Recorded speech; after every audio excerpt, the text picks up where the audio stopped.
resilience has been amazing. Like after, and people, they think children are resilient, and people do tend to think because kids are so resilient and so gung-ho. But I can tell you, I was the victim of sexual abuse as a child, and I thought for the first 20 years of my life, didn't affect me though. I'm fine. And it's only really been in the last 10 years have I, like I said, fish don't see water, that I couldn't see how much damage it did to me.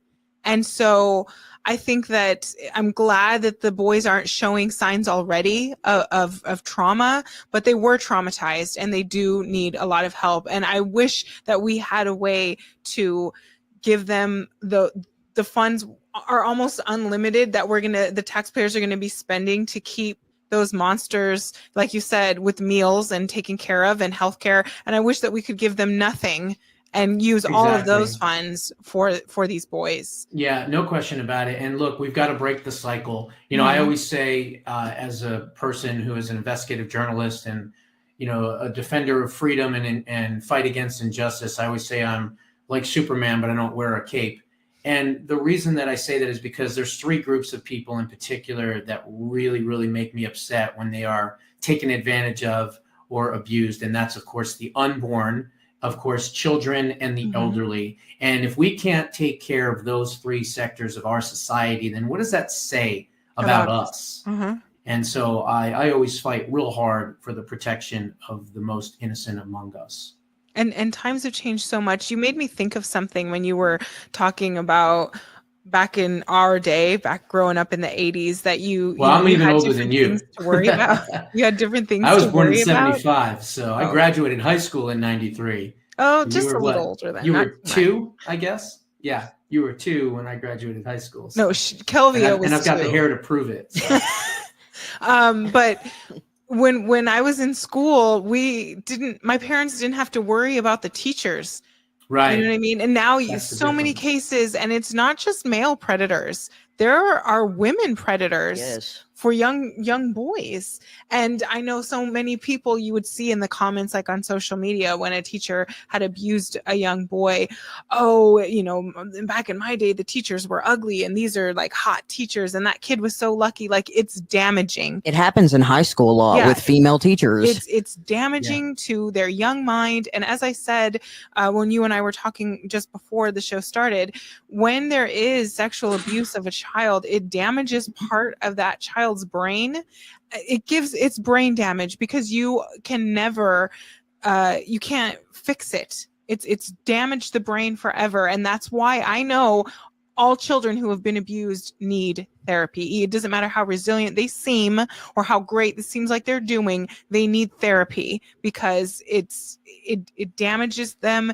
A part of them, they can't think right, they can't react right, they can't continue to grow and function in a normal way because of what has happened. And it's just, and they grow up to have no boundaries, almost no boundaries. The vicious cycle then continues. Yeah, it's a vicious cycle. Exactly. They like Kelvia said, they are more likely to become abusers, or they are, I know for girls, I think they're more likely to become quite promiscuous and things like that because they don't have self-value and self-worth, even though, I look at my own children and I think that they are everything to me. I would die for them. I would do whatever I had to do. And so I can't comprehend, these adults who are just have no, to callously hurt any child, even if it's not their own. How I don't know. Well, look, I mean, I think the bottom line is, as a society, we need to educate people more and more. We need to get rid of a lot of these public schools and do homeschooling and do other, types of schooling and alternative schooling. Get them away from these indoctrination centers that are masquerading as trains of thought of education, because they're not. I mean, it's reading, writing, and indoctrination. It's all about rainbow flags and Black Lives Matter rather than, 2 + 2 is 4. And even that can be controversial because, they're talking about Common Core math, and they have this whole new system of doing arithmetic that makes absolutely no sense to anyone that grew up and is close to 50 years old or older. And so they've just changed everything. And what they've done is they've politicized education, and they've done it in a way to where they're doing it to the children.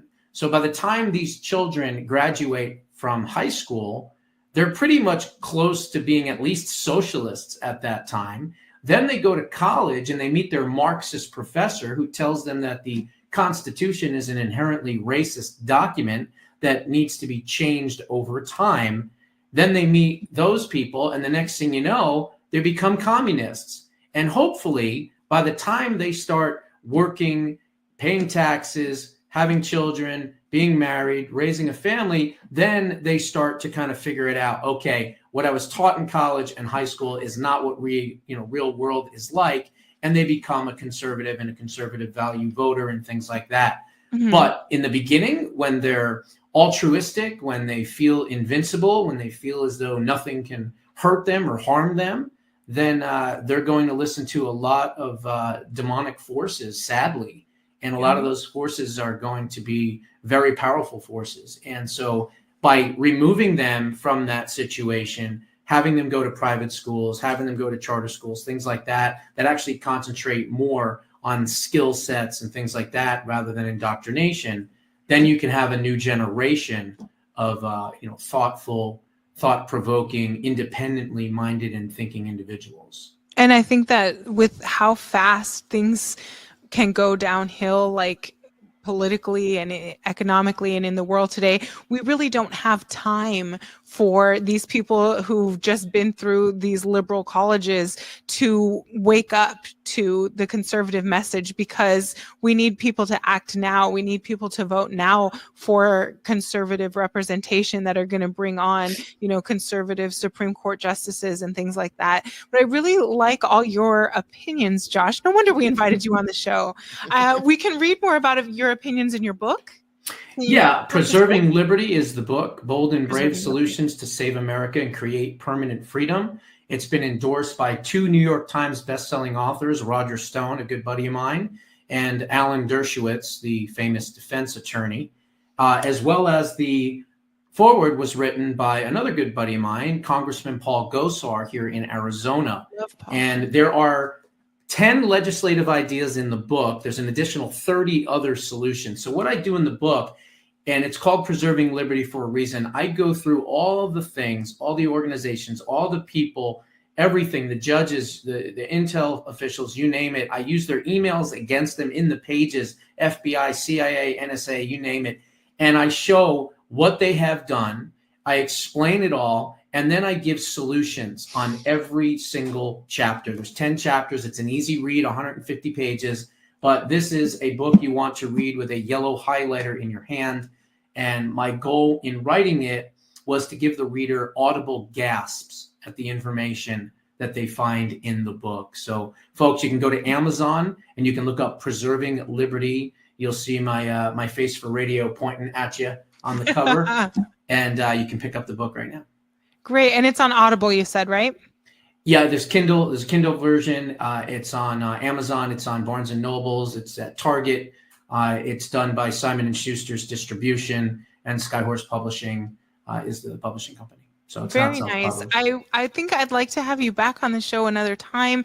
I feel like we have so many things to talk about. So that's all the time we have for today. Thank you, everyone, for coming and watching us share. Thank you, Josh, for being on our show. Yes. Well, like I said to Dr. Drew 10 days ago, anytime, any topic.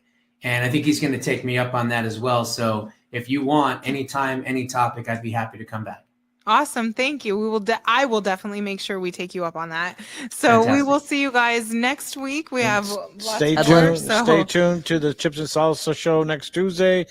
Have a blessed weekend and watch your kids around water, and don't leave your kids or pets unattended in their vehicles. 100%. Amen.